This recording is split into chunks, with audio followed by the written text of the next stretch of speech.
नमस्कार, मैं हूं आपके साथ पूजा और आप देख रहे हैं हमारे खास वर्ल्ड कप प्रोग्राम जो बताता है कि कप तो हमारा है। तो कुछ तस्वीरें अहमदाबाद स्टेडियम से सामने आ रही है, आइए आपको वहां ले चलते हैं, लाइव तस्वीरें दिखाते हैं।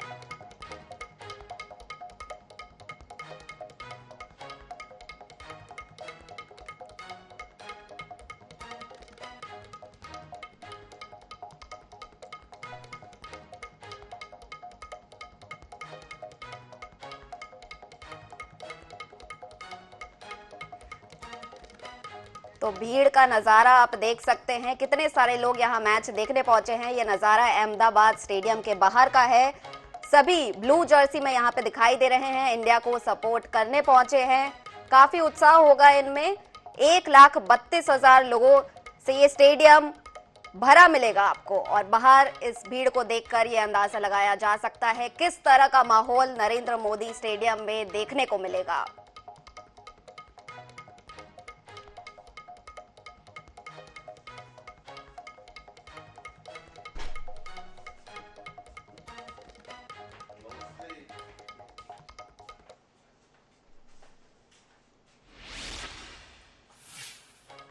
तो रायपुर के मरीन ड्राइव में हम पहुंचे, जहां लोगों से बात की और वर्ल्ड कप का उत्साह देखा। आइए बताते हैं लोगों का जोश कितना हाई है। तो मैं हूं आपके साथ पूजा और आप देख रहे हैं कप हमारा ही है। तो इस वक्त हम मौजूद हैं रायपुर के कटोरा तालाब में और यहाँ पे भी कुछ लोग आते हैं, क्रिकेट खेलते हैं, शौक से भी खेलते हैं। तो हमारे साथ यहाँ पे एक मौजूद है शख्स, उनसे जानते हैं वर्ल्ड कप है, कितने एक्साइटेड है आप? बहुत ज्यादा एक्साइटेड हूँ। क्या लगता है कौन जीतेगा? Of course India. इंडिया जीतेगा और इंडिया की टीम एकदम फॉर्म में है। जी। तो किससे उम्मीद कर रहे हैं कि सेंचुरी आएगी या विकेट सबसे ज्यादा लेंगे? शुभमन। मन की सेंचुरी आएगी, अहमदाबाद भी है। क्योंकि वो अभी तक चले नहीं है इस पूरे वर्ल्ड कप में।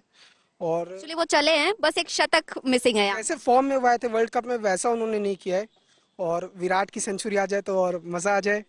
एंड शमी तो है ही विकेट लेने के लिए। शमी है, बुमराह है, स्पिनर्स भी है। स्पिनर्स में आप किसको आइडल मानते हैं यहाँ पे? जडेजा भी है और कुलदीप भी है। स्पिनर्स दोनों ही अच्छा कर रहे हैं, पर जडेजा मुझे लग रहा है ज्यादा अच्छा कर रहे हैं। क्योंकि वो जिस स्पीड्स में ओवर निकालते हैं तो हमारे दूसरे बॉलर्स को भी मदद मिलती है उससे।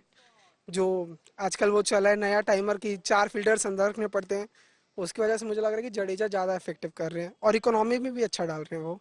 तो क्रिकेट का बुखार है सब पर सवार, जरूरत है बस एक जीत की और टीम इंडिया इतिहास रच देगा। कैमरामैन भूपेश के साथ पूजा Pujara, INS 24/7।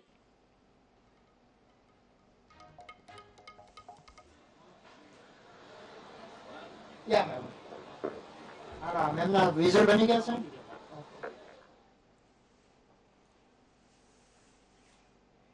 I just landed and it's amazing to see how Ahmedabad is celebrating the spirit of cricket, and I'm super excited to watch India versus Australia, and I feel above everything the spirit of the sport lives, and how they celebrated with the folk Gujarati Dole and Nagara.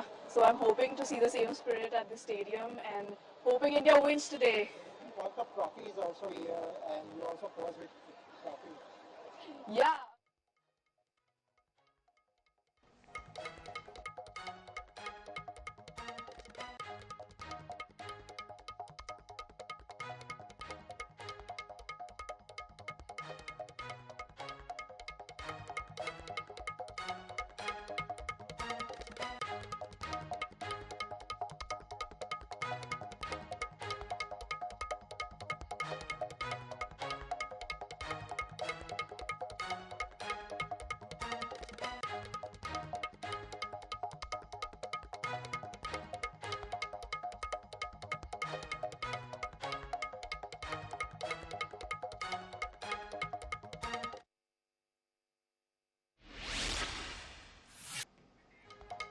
तो आप देख रहे हैं cup तो हमारा है। आज बहुत बड़ा दिन है और इस पर चर्चा करने के लिए हमारे साथ स्टूडियो में गेस्ट मौजूद है, खेल पत्रकार है जशवंत जी।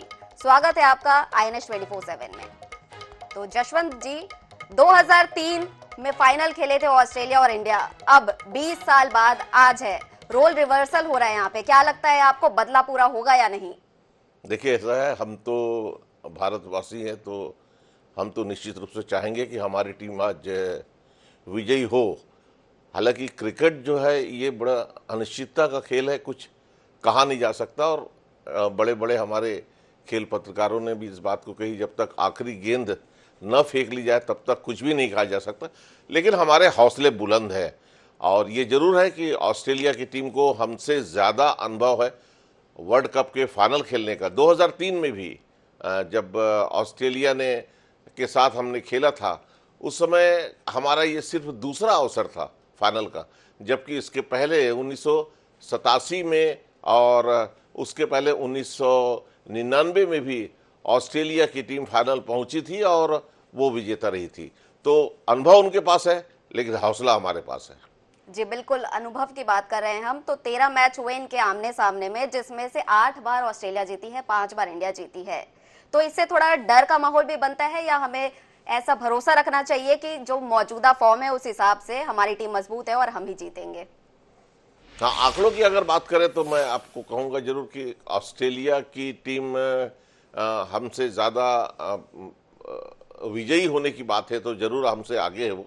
लेकिन आज की परिस्थिति में अगर हम कहें, जो खिलाड़ी हमारे पास उपलब्ध हैं और जो खिलाड़ी उनके पास उपलब्ध हैं, चाहे बल्लेबाजी की बात हो, चाहे क्षेत्ररक्षण की बात हो, चाहे गेंदबाजी की बात हो, तो उसमें हमारे पास खिलाड़ियों की कोई कमी नहीं है। सवाल यह है कि आज हमारे खिलाड़ी कैसा परफॉर्म करते हैं।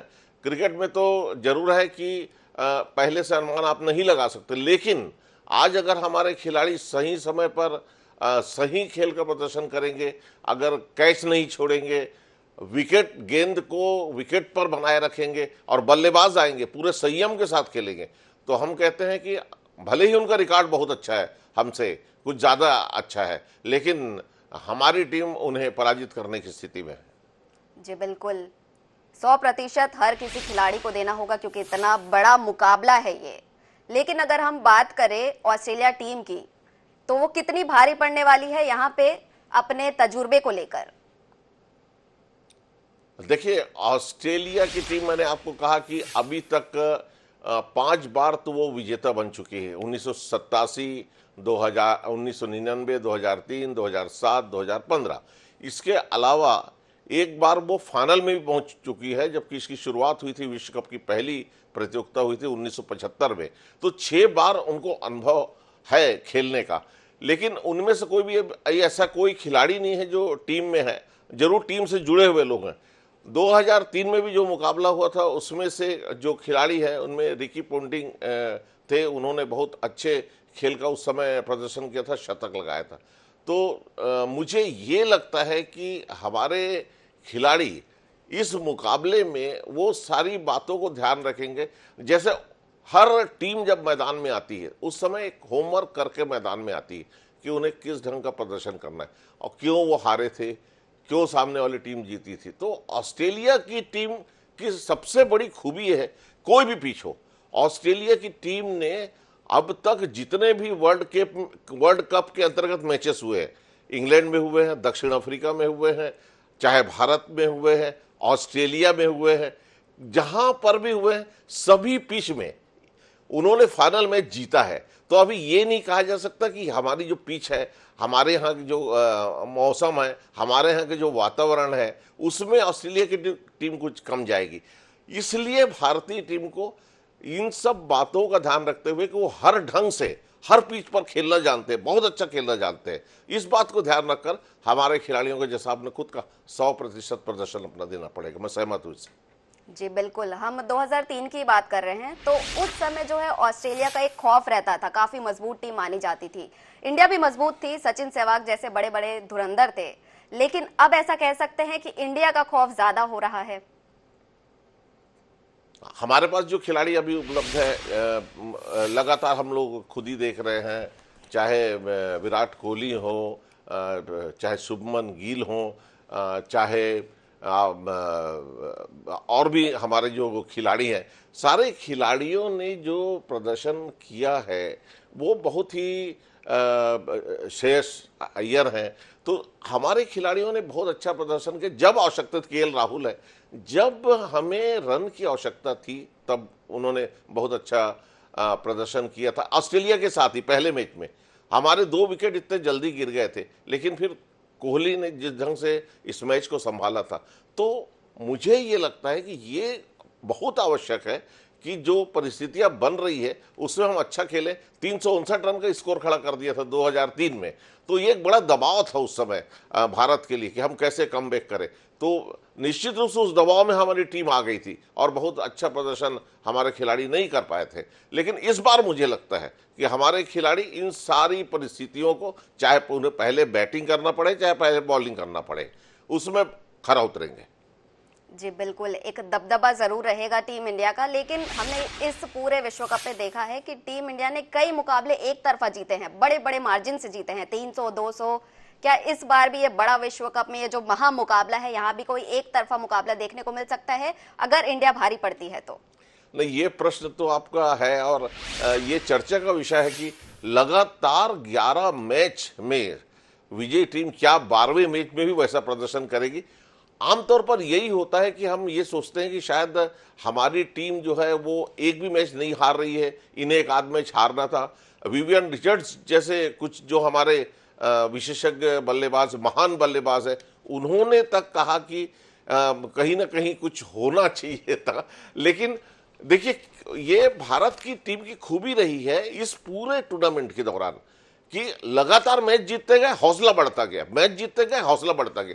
तो मैं नहीं समझता कि हमारा हौसला कोई कम होगा, हमारी हिम्मत कोई कम होगी। हम बराबरी का मुकाबला करेंगे और 11 मैच हमने जीते, हम 12वां भी जीतेंगे। और मैं समझता हूँ इसी संकल्प के साथ भारतीय टीम उतरेगी मैदान में। जी बिल्कुल, हौसले सभी के बुलंद है, खिलाड़ियों के भी और फैंस के भी। अब ये मुकाबला जो है नरेंद्र मोदी स्टेडियम में होने वाला है, तो ये पिच कैसी है? पहले इंडिया अगर टॉस जीतती है तो उसे गेंदबाजी करनी चाहिए या बल्लेबाजी करनी चाहिए? क्या रणनीति होनी चाहिए टॉस के बाद? टॉस के बाद अगर टॉस जीतते हैं तो मुझे लगता है कि पहले बल्लेबाजी का निर्णय करना चाहिए, क्योंकि बल्लेबाजी एक बार हम 2003 में जैसे कि हमारा आमना सामना हुआ भी, तो हमने देखा कि हमारे जो बल्लेबाज थे दबाव में आ गए थे और वो नहीं खेल पाए थे। फाइनल की बात अलग होती। हालांकि इसी टूर्नामेंट में जब पहले ही मैच में ऑस्ट्रेलिया से हमारा मुकाबला हुआ, तब हमने उस समय पहले उन्होंने बल्लेबाजी की थी और हमने उसका पीछा किया था। तो उस पीछा करने में जिस ढंग से हम पिछड़ गए थे शुरुआती दौर में, बाद में विराट कोहली ने बहुत अच्छे खेल का प्रदर्शन किया।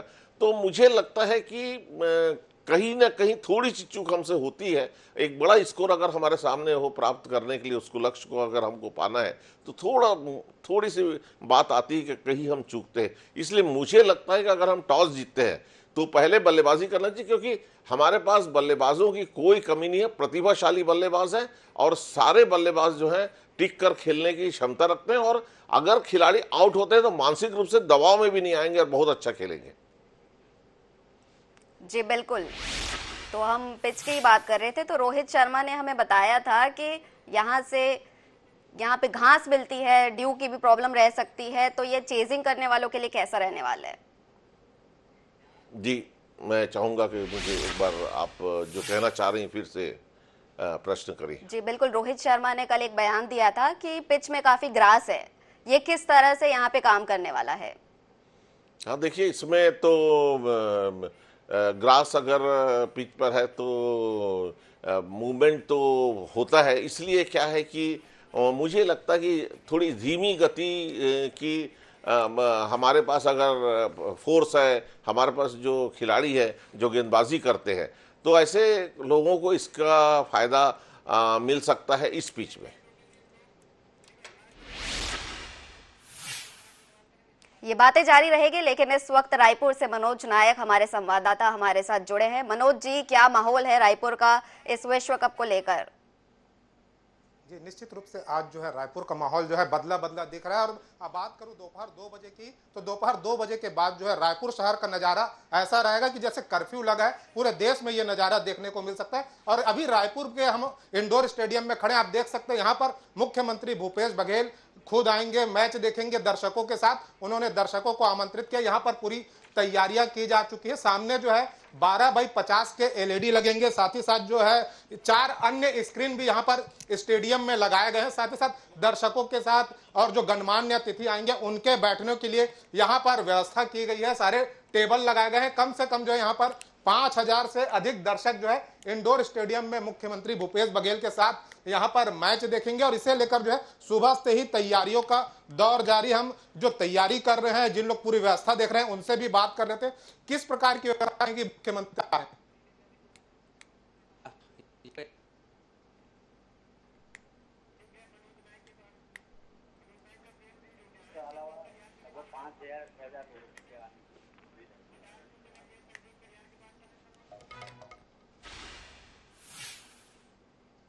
बिलासपुर से हमारे साथ संदीप करिहार जुड़े हैं। संदीप जी, बिलासपुर वासियों में किस तरह का जोश है इस वर्ल्ड कप को लेकर? हेलो जी, आवाज आ रही है आपको? अरे कनेक्ट कब करोगे?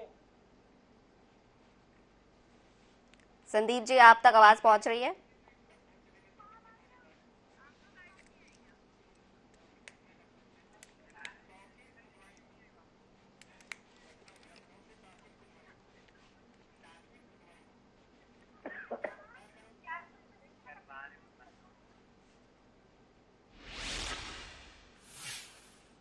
संदीप जी से लगता है संपर्क टूट गया है। अब लखनऊ चलते हैं, तौकीर जी से बात करते हैं। लखनऊ वासियों में किस तरह का उत्साह, क्या माहौल है? कुछ स्क्रीनिंग वीनिंग क्या स्पेशल हो रहा है वहां पे?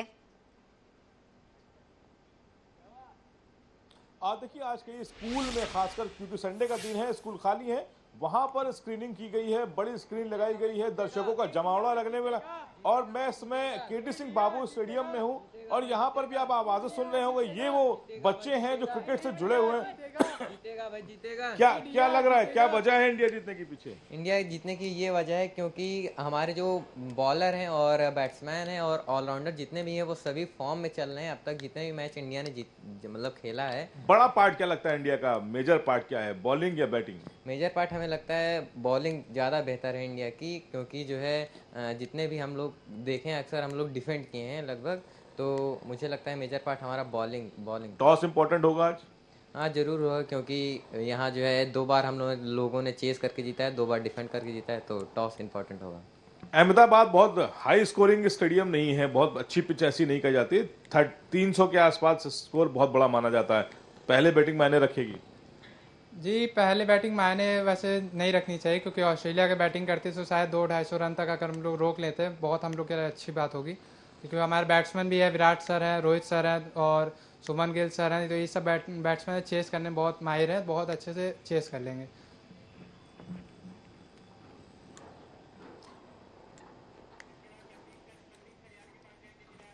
जी तौकीर जी, बहुत बहुत शुक्रिया आपका हमारे साथ जुड़ने के लिए। इसके बाद हम चलते हैं सीधा संदीप करिहार के पास जो बिलासपुर से हमारे साथ जुड़े हुए हैं। संदीप जी बताइए।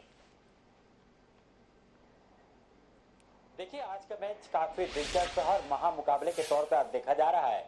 भारत और ऑस्ट्रेलिया का जो मैच है काफी रोमांचक है। और हम आपको बताएं कि बिलासपुर के रघुराज स्टेडियम समेत में शहर के 10 बड़े जो चौक हैं वहां पर आज सीधे तौर पर प्रसारण होगा। शहर के मोहल्लों में और कॉलोनियों में भी विशेष तौर पर प्रसारण होगा। मॉल में और तमाम जगहों पर आज मैच का प्रसारण होगा। सीधे तौर पर जानेंगे कि आज का मैच कितना दिलचस्प है, क्या कुछ खास होने वाला है। नहीं, आज का मैच बहुत दिलचस्प है और बहुत अच्छे मुकाबले देखने को मिलेंगे भारतवासियों को। और निश्चित रूप से इस मुकाबले में हमारी जीत तय है। जीत तय है, लेकिन क्या कुछ खास होगा? किसका परफॉर्मेंस बढ़िया चल रहा है? मैं कहना चाहूंगा कि इस बार इंडिया टीम अलग ही लय में दिख रही है और मुझे लग रहा है रोहित शर्मा बहुत अच्छा स्टार्ट करेंगे, जिससे चीजें आसान हो जाएंगी। और फिर बॉलिंग में तो हमारे सामी जी है ही हैं और कुलदीप यादव हैं, सारे काफी अच्छा परफॉर्मेंस कर रहे हैं। क्या लगता है इंडिया आज पहले बैटिंग करेगी या बॉलिंग करेगी? टॉस जीतने के बाद क्या अनुमान लगाया जा रहा है? आई थिंक टॉस जीतने के बाद तो मेरे ख्याल से जो भी टीम टॉस जीतेगी बैटिंग करना चाहेगी, क्योंकि इंपॉर्टेंट मैच है, फाइनल है और टॉस जीत के शायद प्रेशर डालना चाहे अपोनेंट पे। तो आई थिंक एक अच्छा मैच होगा और बहुत अच्छे लय में दिखे हैं, अच्छे कॉम्बिनेशन के साथ जा रहे हैं। तो ऑफकोर्स टॉस जीतने के बाद आई थिंक बैटिंग करेंगे अगर टॉस जीतते तो। बताएं क्या क्या तैयारियां आज मैच को लेकर के खास तौर पर हुई, खिलाड़ियों में क्या उत्साह देखने को मिल रहा है? निश्चित रूप से खिलाड़ियों में बहुत उत्साह है, क्योंकि बहुत सारे खिलाड़ियों का पहला वर्ल्ड कप है और जीत के लिए सभी खिलाड़ी आतुर हैं। निश्चित रूप से यह जीत एक इतिहास रचेगा। बताएं किसका बैटिंग और बॉलिंग ज्यादा प्रभावित कर रहा है? विराट कोहली, श्रेयस अय्यर, रोहित शर्मा और के राहुल सब तो अच्छे बैटिंग के फॉर्म में चल ही रहे हैं। बैटिंग में कोई शक नहीं है और बॉलिंग में भी मोहम्मद शमी बहुत अच्छे फॉर्म में है, साथ में सिराज हैं और स्पिनर्स में हमारे पास कुलदीप यादव और रविंद्र जडेजा हैं जो कि बहुत अच्छे फॉर्म में। कितना खुशी है आज की इस मैच को लेकर, महामुकाबले को लेकर? आज सबका फाइनल मैच है और अब हर साल की तरह इस बार फाइनल पहुंची है। देखिए आज जो 12 सालों बाद एक ऐसा मौका संदीप। मिला है जिसमें भारत को वर्ल्ड कप पे पहुंची, और इसके लिए पूरी जो तैयारियां हैं पूरे बिलासपुर शहर में काफी उत्साह। जो क्रिकेट प्रेमी है आज सुबह से ही कई तो मंदिर में पहुंच करके माथा टेक रहे हैं ताकि आज इंडिया जीत जाए, क्योंकि आज का दिन एक इतिहास को रचने जा रहा है और भारत के जितने भी खिलाड़ी सभी फॉर्म पर हैं। जी संदीप, तो इस वक्त रायपुर से भी मनोज नायक जी हमारे साथ जुड़े हैं। मनोज जी, किस तरह की हलचल यहाँ पे देखी जा रही है? निश्चित रूप से दर्शकों के साथ साथ जो यहाँ पर जो व्यवस्था को लेकर जो कमान संभाले हैं उनमें भी खासा उत्साह, उनसे भी बात कर लेते हैं। आज महामुकाबला है भारत ऑस्ट्रेलिया, कितना उत्साह देख रहे हैं?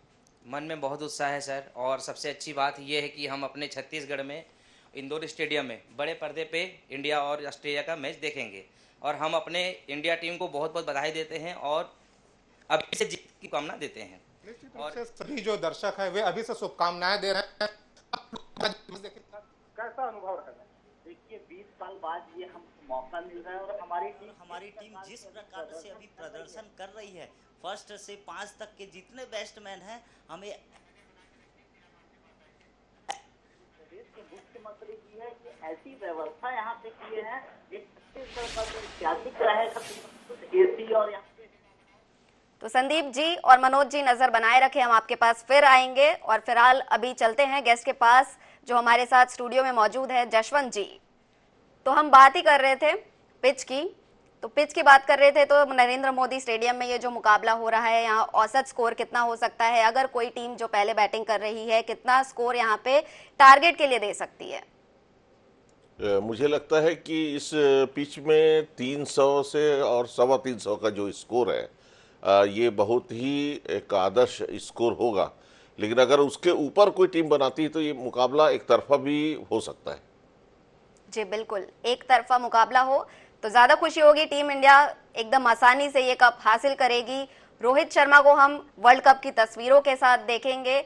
लेकिन यहाँ पे हम पूरी टीम की बात करें तो Rohit Sharma as a captain काफी अच्छा किया। उन्होंने एक यूनिट तैयार की, पूरी सभी को साथ लेकर आए। कुछ चोटिल थे कि कोई आउट ऑफ फॉर्म थे, लेकिन रोहित शर्मा ने एक बनाई टीम और आज वो टीम यहाँ खड़ी है इतिहास रचने के लिए। क्या कहना है रोहित शर्मा के बारे में? रोहित शर्मा ने बहुत ही बेहतरीन प्रयास किया है। सबसे बड़ी बात कप्तान की होती है, एक तो उनका अपना व्यवहार होता है और दूसरी बात ये होती है वक्त पर अपना प्रदर्शन, शानदार प्रदर्शन करना। तो मुझे लगता है कि रोहित शर्मा जो टीम को जो स्टार्ट देते हैं वो एक कप्तान को जैसे होना चाहिए, घर के एक बुजुर्ग को या एक सीनियर को जो नेतृत्व करता है जैसे होना चाहिए, बहुत ही बेहतरीन वैसी ही भूमिका रोहित शर्मा अदा करते हैं। और मुझे लगता है कि रोहित शर्मा ने टीम में एक ऐसी जान फूंक दी है कि अगर कोई खिलाड़ी आउट हो गया, कोई बैट्समैन जल्दी आउट हो गया तो आप निराश न हो, दूसरा उसको संभाले, दूसरा नहीं तो तीसरा, तीसरा नहीं तो चौथा। और हमने इस पूरे टूर्नामेंट में अब तक देखा है, अगर हम 11 में से 11 मैच जीते तो उसमें बहुत बड़ा योगदान रोहित शर्मा का है। उन्होंने मानसिक रूप से खिलाड़ियों को तैयार हुआ है कि आप घबराइए मत, अगर कोई आउट होता है तो आप घबराइए मत, आप खेलिए, क्योंकि ये 50 ओवर का मुकाबला है, 20-20 ओवर का मुकाबला नहीं। और सबसे बड़ी बात तो ये हमारे खिलाड़ी लगातार खेलते रहे हैं, आपस में भी खेलते रहे, आईपीएल में भी खेलते रहे, तो मुझे लगता है उसका फायदा मिलता है। तो रोहित शर्मा के बारे में अगर आप कहेंगे, बहुत अच्छे इंसान है, बहुत ही अच्छे बैट्समैन हैं, नेतृत्व करता है और उनकी फील्डिंग की जमावट देखने लायक होती है। जो बॉलिंग भी चेंज करते हैं वो भी लाजवाब होती है। जी बिल्कुल, यहाँ पे एक और गेस्ट हमारे साथ जुड़े हैं, आर्यन एंथनी जी। आपको क्या लगता है ये महामुकाबला कितना बड़ा होने वाला है? कौन किसको यहाँ पे चैलेंज करता हुआ नजर आएगा? ऑब्वियसली वर्ल्ड कप का मैच है और वो भी फाइनल है इंडिया और ऑस्ट्रेलिया का, तो ये तो बहुत बड़ा मुकाबला है ही है, क्योंकि ऑस्ट्रेलिया अभी तक 4 वर्ल्ड कप जीती है, इंडिया 2 जीती है। उनके पास भी अच्छा एक्सपीरियंस है फाइनल खेलने का। इंडिया आप देख रहे हैं बैक टू बैक सब मैच जीती है, कोई मैच हारी नहीं है, तो इंडिया का भी मोराल बहुत ऊपर है। और जैसे और भी लोग ने बोला है कि जो आपका इंडियन टीम की जो बैटिंग लाइनअप है, बॉलिंग कॉम्बिनेशन है, और जैसे रोहित शर्मा जी खुद कप्तान होकर एक अच्छी स्टार्ट देते हैं, डोमिनेट करते हैं पहले तो बॉलर्स को 10 ओवर में, पावर प्ले में। तो एक अच्छा स्टार्ट जब 100-125 रन का मिल जाता है इंडिया टीम को, तो जो नीचे वाले बैट्समैन उनके लिए आसानी हो जाती है। तो अपन देख ही रहे हैं सब चीज को। कभी कहीं बैट्समैन आउट होता है, जल्दी आउट हुआ। विराट कोहली आप देख रहे 50वां शतक लगाया उनने, उनका कॉन्फिडेंस भी बहुत हाई है। तो पूरी आप फिर राहुल हैं, उसके बाद फिर गिल और ये हो गया आपके राहुल, और सबको मिला के अब टीम कॉम्बिनेशन अच्छा है। और जो भी बॉलिंग चेंजेस है, जैसे शमी शुरुआती के मैच में नहीं खेले, जब उनको चांस मिला तो उन्होंने अपने आप को प्रूव किया कि बैक टू बैक हर मैच में 5 विकेट 7 विकेट लिए। उनका कॉन्फिडेंस भी बहुत अच्छा है। जडेजा हैं आपका, बुमराह हैं, बुमराह को भी पीछे बहुत एक्सपीरियंस है बॉलिंग का। तो कुल मिला के जो मेरा सोचना है, तो इंडिया कहीं टॉस जीतती और पहले बल्लेबाजी करेगी, और इन लोग इंडिया की टीम यही सोचेगी कि पहले ज्यादा से ज्यादा स्कोर खड़ा करे और फिर उसको डिफेंड करे, और ये होना ही है मेरे ख्याल से। तो इंडिया को ये टूर्नामेंट जीतना ही है और जीतेगी। जी बिल्कुल। तो एंथनी जी से हमने बात की, वापस जशवंत जी के पास चलते हैं। तो हम यहाँ पे बॉलर्स और बैटर्स की बात कर रहे हैं। बैटर्स अपना काम बखूबी कर रहे हैं, लेकिन जो बॉलर्स हैं हमारे पास एक लिमिटेशन है 5 बॉलर्स। तो क्या ये लिमिटेशन यहाँ पे एक खामी है हमारे लिए सच में, या फिर ये 5 काफी है पूरे कंगारुओं के लिए? 5 की जो हमारे पास कॉम्बिनेशन है अभी, वो मैं समझता हूँ पर्याप्त है कंगारुओं के लिए। 3 फास्ट बॉलर और 2 अगर स्पिनर हैं, और अगर ऑलराउंडर हैं और स्पिनर है रविंद्र जडेजा जैसे, तो मुझे लगता है कि और किसी भी तरह से गेंदबाजी में परिवर्तन करने की कोई आवश्यकता नहीं है। हालांकि ऑस्ट्रेलिया के बल्लेबाज, एक समय था जब स्पिन गेंदबाजों को झेल नहीं पाते थे, लेकिन शेन वॉर्न के आने के बाद, उसके बाद जंपा के आने के बाद जो परिवर्तन हमने देखा है ऑस्ट्रेलिया की टीम में, अब वो स्पिनर्स को भी खेलते हैं। और इसके अलावा जो आईपीएल में भारत में आकर खेलते हैं ये ऑस्ट्रेलिया के खिलाड़ी, उन्होंने स्पिन धीमी पिच पर और स्पिन गेंदबाजों को खेलना सीख लिया है। तो बहुत चिंता की बात इसलिए नहीं है क्योंकि वैरायटी है हमारे पास। गेंदबाजी में भी शमी ने जो कुछ किया, 23 विकेट लिए, सर्वाधिक विकेट उन्होंने विश्व कप में अभी तक लिए। तो एक जो शमी की जो गेंदबाजी है, उससे भी ऑस्ट्रेलिया के जो बल्लेबाज हैं वो अभी अपने आप में थोड़ा से सतर्क होकर खेलेंगे। लेकिन एक सुपर स्तंभ खिलाड़ी मुझे ऑस्ट्रेलिया में लगता है जिस पर हमें अपनी नज़र रखनी हो, लाबुशाने।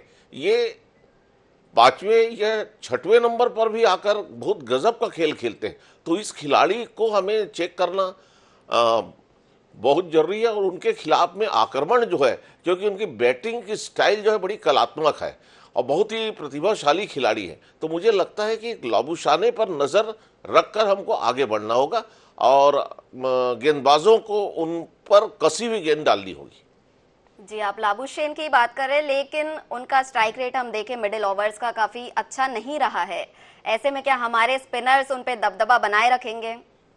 एक्चुअली लाबुशाने जो है वो स्टाइलिश प्लेयर हैं और काफ़ी बुक स्टाइल में खेलते हैं, तो बहुत अधिक तेजी से रन नहीं बना पाते। और हम अपने दर्शकों को भी ये बतला दें कि जब ऑस्ट्रेलिया की टीम पहली बार डिक्लेयर हुई विश्व कप के लिए, तो उसमें लाबुशाने का नाम नहीं था, लेकिन लाबुशाने ने कुछ ऐसे मैच खेला जिसमें उन्होंने शतक तक बनाया। इसकी वजह से जब 3 खिलाड़ियों को बदला जा सकता था एक नियम के तहत, तो उनको इस टीम में लाए। स्ट्राइकिंग रेट उनका कम है, लेकिन अगर वो जम गए तो ये होता है कि टीम फिर धीरे धीरे अपना स्कोर खड़ा कर लेती है। इसलिए लाबुशाने के स्ट्राइकिंग रेट पर नहीं जाके हमें ये देखना होगा कि उनके खड़े रहने से अगर स्कोर बढ़ता है तो ये चिंताजनक बात होगी। जी, यही काम इंडिया के लिए विराट कोहली करते हैं।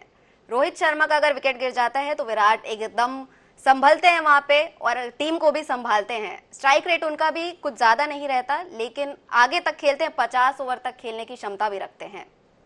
क्या कहना चाहेंगे इस विराट खिलाड़ी के बारे में? विराट कोहली तो शायद 3 साल पहले तो बहुत अच्छा नहीं खेल रहे थे, लेकिन देखिए हर खिलाड़ी के जीवन में उतार चढ़ाव आता है। आप ये नहीं कह सकते कि कोई खिलाड़ी लगातार अच्छा प्रदर्शन करेगा, और उसका सबसे अच्छा उदाहरण खुद विराट कोहली है। विराट कोहली एक बार बहुत बुरी तरह से उन्होंने अपना फॉर्म खो दिया था, लेकिन उसके बाद उन्होंने पूरे समर्पण के साथ एक नए ढंग से खेल की शुरुआत की और आज स्थिति यह है कि भारतीय टीम में 700 से अधिक रन उन्होंने वर्ल्ड कप में बनाए, जो कि एक रिकॉर्ड है। इतना स्कोर व्यक्तिगत रूप से किसी ने नहीं किया। तो विराट कोहली जब खेलने के लिए आते हैं तो टीम में बड़ा उत्साह रहता है, साथी बल्लेबाज रहते हैं, वो भी कॉन्फिडेंस के साथ खेलते हैं, ये अपना विकेट बचाकर चलते हैं, दूसरे को बोलते हैं आप खेलिए। तो इस ढंग का जब कॉम्बिनेशन मैदान के अंदर बन जाता है, देखिए आपने कोई भी रणनीति अगर टेबल पर बनाई है, आपने ड्रेसिंग रूम में बनाई है, वो हर बार जरूरी नहीं है कि वो जो करते हो उसको आप मैदान के अंदर लागू कर सके, वहां आपको रणनीति बदलनी पड़ती है। तो मुझे लगता है कि जब रोहित शर्मा हो चाहे विराट कोहली, ऐसे खिलाड़ी जब मैदान में पिच में हो खेलने के लिए, तो मुझे नहीं लगता कि रणनीति बदलने में कोई तकलीफ होती है। और जो रणनीति वहां पर बनाई जाती है वो ड्रेसिंग रूम की रणनीति नहीं भी हो सकती है। तो इसलिए मुझे लगता है कि विराट कोहली महान खिलाड़ी हैं, उनका रहना, खड़े रहना बहुत जरूरी है। अगर वो खड़े रहेंगे दूसरे साथी खिलाड़ी को उनसे प्रेरणा मिलती है। जी बिल्कुल, विराट अपनी भूमिका अच्छी तरह निभाना जानते हैं और निभाते भी है। और रायपुर के मरीन ड्राइव में हम पहुंचे, जहां लोगों से बात की और वर्ल्ड कप का उत्साह देखा। आइए बताते हैं लोगों का जोश यहां पर कितना हाई था।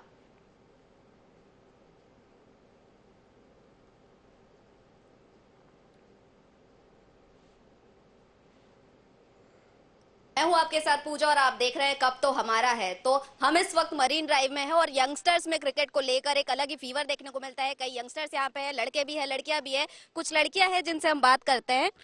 तो वर्ल्ड कप है, काफी एक्साइटमेंट तो होगी ही। यस मैम, बहुत एक्साइटमेंट है। तो आप लोग क्रिकेट देखते हैं? Yes ma'am, of course. तो आपका फेवरेट प्लेयर कौन है? मेरा तो शामी है। जैसे कि सेमीफिनाले था उसको शामी फिनाले बना दिया गया। जैसे कि उन्होंने 7 ओवर्स 7 विकेट्स लेके उन्होंने हमारे देश को जिताया सेमीफिनाले में। तो I expect the same for the finales. Okay, ये तो बॉलर की बात हो गई। क्या बैट्समैन में कोई है? बैट्समैन में केएल राहुल है और विराट कोहली है। तो किसकी सेंचुरी आप देखना चाहेंगे? Virat Kohli of course. विराट कोहली की सेंचुरी। मैम, आपका फेवरेट प्लेयर कौन है? विराट कोहली। विराट कोहली। तो विराट की अलग ही फैन फॉलोइंग यहाँ पे लड़कियों में देखने को मिल रही है। तो क्रिकेट वर्ल्ड कप को लेकर जो माहौल बना है कैसा है?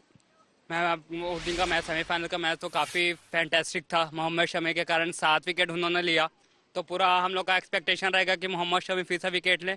और मतलब सब प्लेयर्स फॉर्म में। अभी तो विराट कोहली को देख लीजिए, आप श्रेयस अय्यर को देख लीजिए, सब फॉर्म में। तो हमको लगता है कि इस बार तो वर्ल्ड कप घर आना ही है। सब फॉर्म में है, लेकिन सामने कंगारू है ऑस्ट्रेलिया, जो कई बार वर्ल्ड कप चैंपियन रह चुके हैं, 5 बार रह चुके हैं। उनके सामने इंडिया है। मैम क्या है, देखिए अब क्या होता है, होम पिच है। तो होम पिच में क्या होता है, हर मतलब प्लेयर्स का जो कॉन्फिडेंस लेवल रहता है काफी हाई रहता है ना। तो चांसेस तो है कि वर्ल्ड कप इंडिया ही आना चाहिए। बता दीजिए, जीतेगा तो जीतेगा, बस इंडिया जीतेगा। मतलब ये हमारे लिए एक बहुत गर्व की बात है कि हम इस बार फाइनल में पहुंचे। और देखा जाए तो रोहित शर्मा की कैप्टनसी जो है वो हमारे लिए बहुत कारगर साबित हुई है। क्योंकि मतलब उन्होंने एक रिकॉर्ड क्रिएट किया है, जो कि अभी तक मतलब 10 में से 10 मैच उन्होंने, जैसे हम स्नैप की स्ट्रिक बनाते हैं, उन्होंने मैचेस की स्ट्रिक बनाई है, जो कि हमारे लिए काफी बड़ी बात है। तो हम जरूर देखेंगे और हम जरूर जीतेंगे। So let's pray for India and will win. तो महामुकाबला है, आपको क्या लगता है कौन जीतेगा?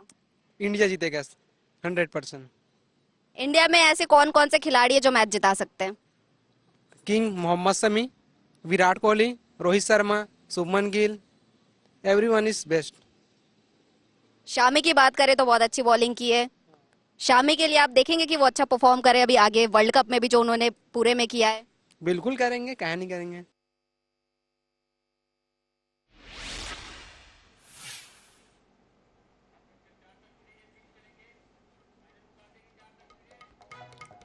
तो फाइनल मुकाबले की ये 4 तस्वीरें आप देख रहे हैं। जीत के लिए एक जगह पूजा हो रही है, दूसरी तरफ टीम इंडिया तैयार है, और एक जगह फैंस का जोश आप देख सकते हैं, और एक और जगह मैच से पहले एयर शो की तस्वीरें आप देख रहे हैं। ये 4 जगहों की अलग अलग तस्वीरें हम आपको दिखा रहे हैं वर्ल्ड कप के फाइनल मुकाबले के पहले।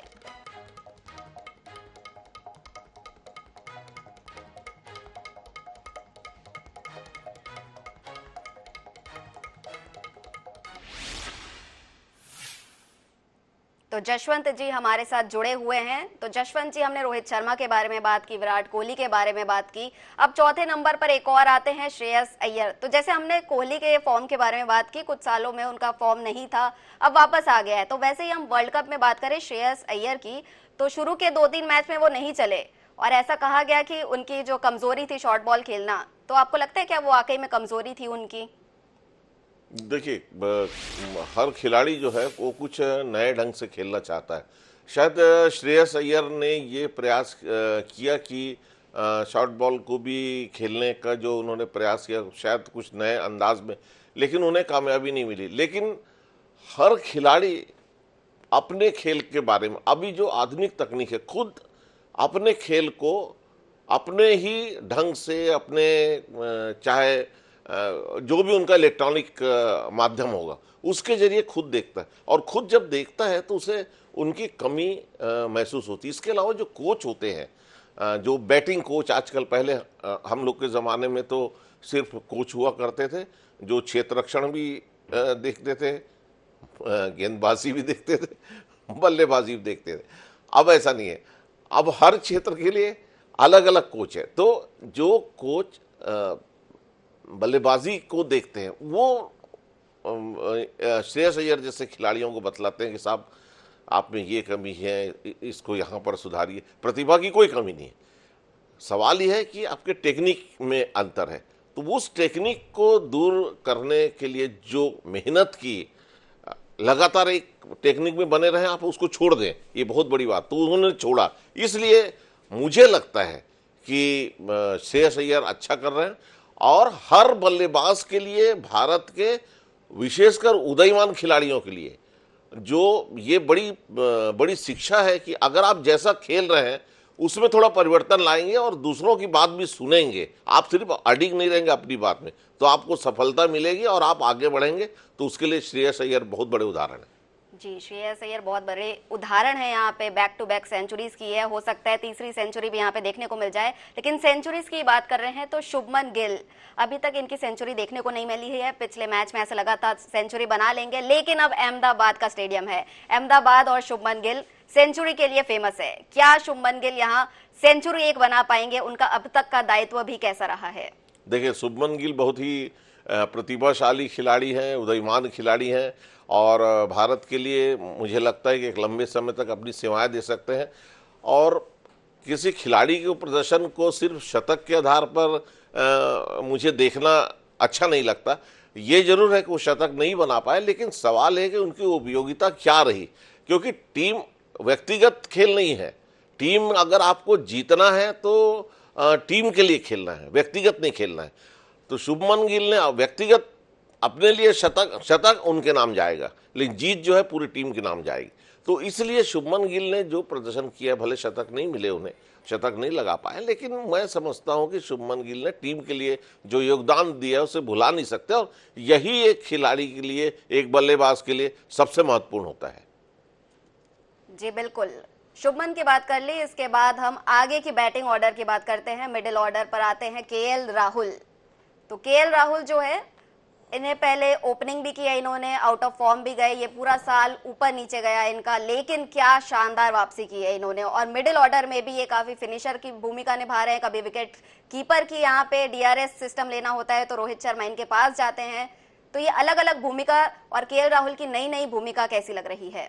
केएल राहुल के बारे में मुझे ये कहते हुए बहुत ही अच्छा लगता है कि उन्होंने परिस्थितियों के अनुसार अपने आप को ढाला है, और विकेट कीपर की भूमिका के साथ साथ बल्लेबाज की जो भूमिका निभाई है उन्होंने, जितनी तारीफ की जाए कम है। ठीक है, व्यक्तिगत जीवन में उनके उतार चढ़ाव आए, और उसके बाद खेल के जीवन में जो उन्होंने वापसी की अपने व्यक्तिगत जीवन के बाद, तो वो उनकी जो ये वापसी रही, बहुत से क्रिटिसाइज हुआ था क्यों उनको लिया जा रहा है, क्यों, लेकिन वो जिन्होंने उन्हें लिया वो सब जानते थे कि ये बहुत ही प्रतिभाशाली खिलाड़ी है, और विकेट के पीछे जो भूमिका अदा करते हैं, तो टीम के लिए जब बल्लेबाजी करते हैं, चाहे मध्यम क्रम में आकर खेलते हैं, तो वो भी बहुत अच्छा करते हैं। ये जो बैलेंस है दोनों का कि आप विकेट कीपर की भूमिका भी अच्छे से निभा सकें और बल्लेबाजी में आपका क्रम हो, मध्यम क्रम में भी आप आ रहे हैं तो अच्छा अगर खेल सके, ये जो कॉम्बिनेशन है इसमें केएल राहुल सबसे फिट खिलाड़ी थे भारत में, इसलिए भी उनका इस टीम में चयन हुआ था और उन्होंने ये साबित किया है कि विशेषकर डीआरएस की आजकल बात है या एलबीडब्ल्यू अपील की भी जब बात होती है तो विकेट कीपर की भूमिका सबसे महत्वपूर्ण होती है गेंदबाज के बाद। तो मुझे लगता है कि केएल राहुल ने जो भूमिका अदा की है वो लाजवाब है और उसकी वजह से भारत को कुछ विकेट भी मिले हैं जब आवश्यकता थी उसी वक्त। तो मध्यम क्रम में बल्लेबाजी उनकी वो टीम को मजबूती देती है, धीरे खेलते हैं लेकिन शतक बनाए उन्होंने, तो ये बहुत ही बड़ी बात है और देखने वाली बात है। आज के मैच में विशेषकर आज के मैच में भी हम केएल राहुल से दोनों क्षेत्र में बहुत ही अच्छे खेल की उम्मीद कर रहे हैं और मुझे लगता है कि उनके इस प्रदर्शन से भारत जीत में की भूमिका की स्थिति में आ सकती है। जी बिल्कुल, हर रोल बखूबी निभा रहे हैं, ये खेल बदल देते हैं स्टंप्स के पीछे से। इसके बाद हम सूर्या की बात करें, अभी तक इन्हें बहुत ज्यादा मौके मिले नहीं है, ऐसा कह सकते हैं। सक्षम खिलाड़ी है लेकिन मौके मिले नहीं है। वही दूसरी तरफ जो पहला मैच हुआ था ऑस्ट्रेलिया के खिलाफ, वहां हमने देखा था कि अश्विन को जगह मिली थी, तो ऐसा कुछ भी हो सकता है कि सूर्या और अश्विन रिप्लेस हो जाए यहाँ पे?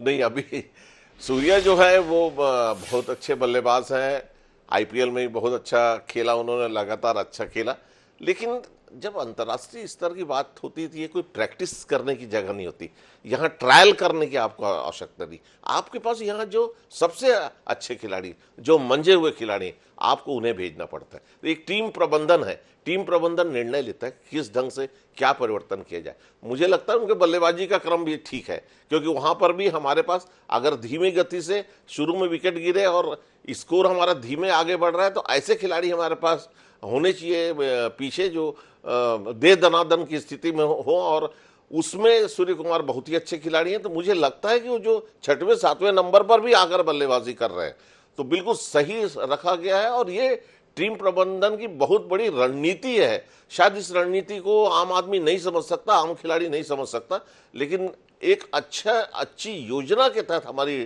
टीम चल रही है और यही सफलता की वजह है। और उनको रिजर्व में है तो शायद कुछ लोगों को लगता है नहीं इनको ऊपर आना चाहिए और खेलना नहीं, ऐसा नहीं है। उनको रिजर्व जैसा नहीं मान के चलते हैं, हम ये मानकर चल रहे हैं कि वक्त पड़ेगा तब सूर्य कुमार अपनी जो शक्ति है, अपनी जो प्रतिभा है उसको दिखलाएंगे।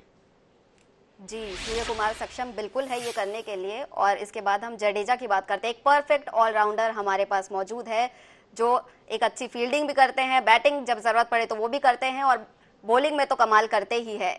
यहाँ पे हम देखते हैं कि ऑस्ट्रेलिया के स्पिनर जो है इस वर्ल्ड कप में थोड़े से वहाँ पे कमी नजर आई है, तो ऐसे में क्या जडेजा को मिडिल ओवर्स डालने के लिए भेजा जाए, वहाँ पे मिडिल ऑर्डर को ध्वस्त कर सके जडेजा? यहाँ पर जडेजा भी बहुत ही अच्छे खिलाड़ी हैं, बल्कि मैं कहूँगा कि महान ऑलराउंडर हैं वो भारत के, क्योंकि कई परिस्थितियों में हमने देखा है उन्होंने न सिर्फ रन बनाए हैं बल्कि जब विकेट की आवश्यकता हुई, स्कोर सामने वाली टीम का जब बढ़ता है तो उन्होंने विकेट भी छटकाए हैं। तो रविंद्र जडेजा जो है इसमें कहीं दो मत नहीं है कि अपनी भूमिका जो है, जो उनको जिम्मेदारी दी गई है उसको बखूबी निभाया। लगातार उन्होंने टीम के लिए प्रदर्शन किया, कभी भी ऐसा टीम के लिए बोझ नहीं लगे। तो रविंद्र जडेजा की जहाँ तक बात है, प्रदर्शन की बात है, मैं कहता हूँ कि एक अच्छे खिलाड़ी हैं वो, विशेषकर जब एक दिवसीय मुकाबला हो या T20 हो, इसमें रनों को बचाना भी बहुत महत्वपूर्ण भूमिका होती, तो क्षेत्ररक्षण भी उनका बहुत ही अच्छा है। और मैं समझता हूं कि आज ऑस्ट्रेलिया की टीम को अगर रोकना हुआ, कुछ खिलाड़ियों को जो अगर इस बहुत तेज गति से रन बना रहे हो, तो रविंद्र जडेजा का इस्तेमाल किया जा सकता है वहाँ पर, और मुझे लगता है कि टीम जरूर उसको उनका इस्तेमाल करेगी, क्योंकि जब स्पिन गेंदबाजों की जहाँ तक सवाल है, ऑस्ट्रेलिया के खिलाड़ी आज भी परफेक्ट नहीं है स्पिनर्स के साथ खेलने के लिए, तो उस समय इनकी आवश्यकता होगी। और आज जो रणनीति बनाएगी हमारी टीम, उसमें ये भी शामिल होगा कि अगर ऑस्ट्रेलिया की टीम बहुत तेजी के साथ उनके बल्लेबाज रन बनाते हैं तो आप जो कह रही हैं मैं उससे सहमत हूँ, मध्यम क्रम के समय में उनका इस्तेमाल अधिक किया जाएगा ताकि टीम का स्कोर, ऑस्ट्रेलिया का स्कोर ज़्यादा ना हो सके और ऑस्ट्रेलिया की टीम को दबाव में लाया जा सके।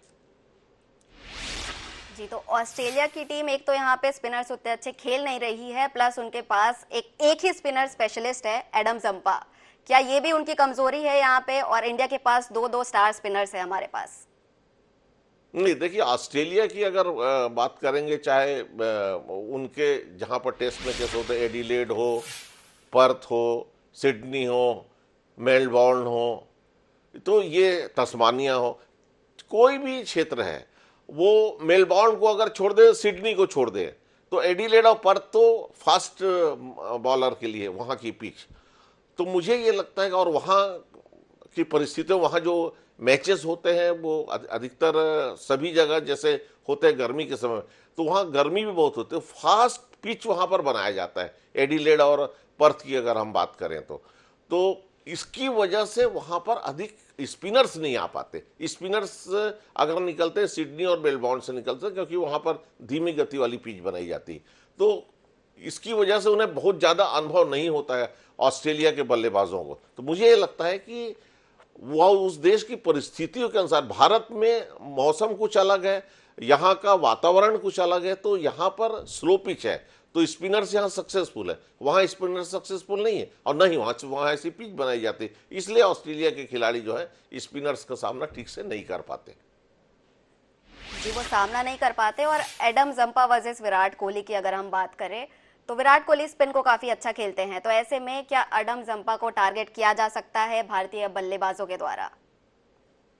हाँ, ये आपने अच्छी बात कही, क्योंकि अभी कोशिश ये होगी, चूंकि 22 विकेट ले चुके हैं एडम जंपा, और उनको खेलना आसान नहीं होगा। अगर उन्होंने 1-2 विकेट ले लिए तो हमारी टीम भी दबाव में आ सकती है, इसलिए बहुत जरूरी है कि उनके जो 10 ओवर है एडम जंपा के, भले स्कोर ना हो, उसको निकाला जाए, क्योंकि वही एक स्पिनर है। और अगर ऐसी रणनीति के साथ भारतीय टीम उतरेगी तो जब एडम जंपा गेंदबाजी करेंगे तो टीम का स्कोर थोड़ा कम होगा, हो सकता है कुछ कम हो, स्पीड कम हो सकता है, लेकिन मुझे लगता है कि हमारे बल्लेबाज सुरक्षित होंगे। और अगर हमारे बल्लेबाज सुरक्षित हुए और इनका 10 ओवर निकल गया तो फिर तेज गेंदबाजों को, हमारे खिलाड़ियों को, बल्लेबाजों को खेलने में कोई तकलीफ नहीं होगी। जी, अगर उनके पास एडम जंपा है तो हमारे पास यहाँ पे कुलदीप यादव है, जडेजा भी है। कुलदीप यादव की अगर हम बात करें तो काफ़ी अच्छी इकोनॉमी रही है इनकी, जल्दी से रोटेशन करने नहीं देते। तो वैसे ही ऑस्ट्रेलिया के मिडिल ऑर्डर की बात करें तो वो स्ट्राइक रेट कम के साथ ही खेलते हैं, और ऊपर से आ गए यहाँ पे कुलदीप और जडेजा तो और प्रेशर बनेगा। ये भी आपने बिल्कुल सही बात कही, क्योंकि कुलदीप यादव जो है वो ऐसे गेंदबाज हैं, आम तौर पर जब आप उनकी गेंदे को देखें लगभग विकेट पर ही गेंद को डालते हैं, और अगर थोड़ी भी उछाल हो पिच में तो वो खतरनाक हो सकता है। और वैरायटी है उनकी गेंदों में, किस ढंग की गेंद वो अब अगली गेंद किस ढंग की फेंकेंगे, ये बल्लेबाजों को समझने में समय लगता है। तो मुझे लगता है कि कुलदीप यादव के सामने उनके बल्लेबाज, ऑस्ट्रेलियाई बल्लेबाज भी थोड़ा संभल कर खेलेंगे, और वो भी ये चाहेंगे कि इनका 10 ओवर भी हम निकालें और कोशिश करें कि इनसे बचकर रहा जाए। और भारत की टीम की ये कोशिश होगी कि कुलदीप यादव के समय में हाँ क्षेत्र रक्षण को थोड़ा नज़दीक लाया जाए, क्षेत्र रक्षकों को, ताकि अगर कुछ भी कैच की संभावना हो, गेंद में उछाल हो, जिससे चांस हो कोई कैच लेने का, तो मिस ना हो। एक भी अगर कैच आपसे छूटता है, जैसे आज के मुकाबला, फाइनल मुकाबले में कोई एक्सक्यूज नहीं है कि आपने किस वजह से कैच को छोड़ दिया। तो मुझे लगता है कि क्षेत्र रक्षण को पास में रख के आज कुलदीप यादव को गेंदबाजी कराई जानी चाहिए। जी बिल्कुल, हमारे पास हर तरह से फॉर्म मौजूद है, बल्लेबाजी में भी फॉर्म मौजूद है, स्पिनर्स भी हमारे पास अच्छे हैं, तेज गेंदबाज भी हमारे पास अच्छे हैं। बुमराह की बात करें, शामी की बात करें या फिर सिराज की बात करें, हर तरफ इंडिया मजबूत है। और यहाँ बुमराह की बात करें तो हमेशा से इन्होंने फॉर्म दिखाया है, कहीं भी विकेट लेने में सक्षम है, या तो शुरू में या तो आखिरी में। सिराज थोड़े से रन ज्यादा देते हैं, लेकिन इन्होंने भी काफी अच्छा प्रदर्शन किया है। श्रीलंका के खिलाफ हमने इनका एक अलग रूप देखा था और हर बार देखते आए हैं। वही हम शामी की बात करें, 1 या 2 विकेट में ये मानते नहीं है, 5 विकेट 7 विकेट अलग ही रिकॉर्ड बनाते जा रहे हैं, लीडिंग विकेट टेकर भी है ये। तो शामी की बात कर रहे हैं हम, तो शामी के बारे में क्या कहेंगे? पहले में इन्हें खिलाया नहीं गया, लेकिन अब जो इनको मौका मिला इन्होंने बता दिया ये हक था इनका और ये बने हैं यहाँ पे। शामी ने अद्भुत प्रदर्शन किया है इस पूरे टूर्नामेंट। हमने देखा 4-4 विकेट लिए, पिछले मैच में तो उन्होंने 7 विकेट लिया। तो शामी की जो गेंदबाजी है वो निश्चित रूप से अद्भुत है। और सबसे बड़ी बात ये, जब स्टंप पर अटैक करते हैं तो अधिकतर सफलता तब मिलती। हमारे जो तेज गेंदबाज हैं, गेंदों को अधिक रफ्तार से फेंकने के चक्कर में उनकी जो गेंद की लाइन और दिशा है वो आमतौर पे बदल जाती है। तो ये दुर्भाग्य की बात है। आप तेज गेंदबाज हैं, बिल्कुल अच्छी बात है, लेकिन अगर आपको विकेट चाहिए, अगर आपको खौफ पैदा करना है बल्लेबाजों में, अगर वो बल्लेबाज रन लेने के लिए आगे ना आए, आपकी ये कोशिश होनी चाहिए। तो जब आप तेजी के साथ दौड़ते हुए जाते हैं तो गेंद की रफ्तार भी बनी रहे, उसकी दिशा और लाइन ये बनी रहना बहुत ही जरूरी है। और शामी ने इस पूरे टूर्नामेंट में ये बहुत ही अच्छी बात करी। अगर आप उनकी बल्लेबाजी गेंदबाजी उनकी आप देखेंगे तो बल्लेबाजों को खुलकर खेलने का अवसर नहीं दिया, और अक्सर बल्लेबाजों ने उनके गेंदबाजी में गड़बड़ी की, गलती की, जिसकी वजह से कैच हुए या एलबीडब्ल्यू हुए, क्लीन बोल्ड हुए। तो शामी जो है उन्होंने अपनी रणनीति को बदला, अपने खेल को बदला। और यही जो बात मैंने कही थी श्रेयस अय्यर के बारे में, यही कहूँगा, अगर आप में कुछ कमी है और आप अपने आप से स्टडी करते हैं, मूल्यांकन करते हैं, बातचीत करते हैं, या फिर आप अपने कोच की बात सुनते हैं, तो आपको सफलता मिल सकती है। शामी ने गेंद को विकेट पर रखा है और मैं समझता हूँ यही प्रदर्शन अगर वो रखेंगे इस मैच में भी, विकेट पर अगर गेंद डालेंगे शामी, आज भी ऑस्ट्रेलिया के लिए बहुत बड़ा खतरा हो सकते हैं। जी बिल्कुल, शामी की जितनी तारीफ की जाए कम ही है। शामी की बात हो गई। अब स्टार्टिंग में हमारे पास 2 अच्छे बॉलर्स भी है, सिराज और बुमराह, जो अटैक करते हैं शुरू से ही। और यहाँ पे हम शुरू में उनके बल्लेबाज देखे तो डेविड वार्नर हो गए, ट्रेविस हेड हो गए, ये काफी अच्छी स्ट्राइक रेट के साथ बैटिंग करते हैं। इनको आउट करना अब बुमराह और सिराज के हाथों में होना चाहिए। इनकी जिम्मेदारी कैसे निभाएंगे ये? नहीं, मैं समझता हूँ कि आज के स्कोर के ऊपर बहुत सी चीज़ें डिपेंड करेंगी। एक तो पहली बल्लेबाजी कौन सी टीम कर रही है, और दूसरी बात, अगर बल्लेबाजी ऑस्ट्रेलिया ने कर ली तो क्या स्कोर है, इस बात पर सब कुछ निर्भर होता है। और हमारे जो बुमराह हैं और सिराज जो हैं, ये ऑस्ट्रेलियाई बल्लेबाजों को संकट में डालने के लिए सक्षम है। और सबसे बड़ी बात यह है कि हमारे जो गेंदबाज हैं उनको हर हालत में आज हर समय गेंद को जो है स्टंप के आसपास ही रखना होगा, और क्षेत्र रक्षकों को बहुत सतर्क होना पड़े। तो मैं नहीं समझता कि आज सिराज और बुमराह जो है, चूंकि शुरू में भी मैंने कहा ये ट्रायल नहीं है, ये कोई प्रैक्टिस नहीं है, यहाँ आपको विश्व चैंपियन एक बादशाहत मिलनी है, एक क्रिकेट के बादशाह बनने जा रहे हैं आप तीसरी बार। तो इस बात को ध्यान में रखते हुए वो गेंदबाजी करेंगे और खुलकर खेलने नहीं देंगे ऑस्ट्रेलिया, चाहे ओपनर हो चाहे मिडिल ऑर्डर के बैट्समैन हो। जी बिल्कुल, जीत की हैट्रिक जरूर लगाए टीम इंडिया, यही उम्मीद रहेगी। जशवंत जी आप आए हमारे साथ चर्चा की, बहुत बहुत धन्यवाद इसका।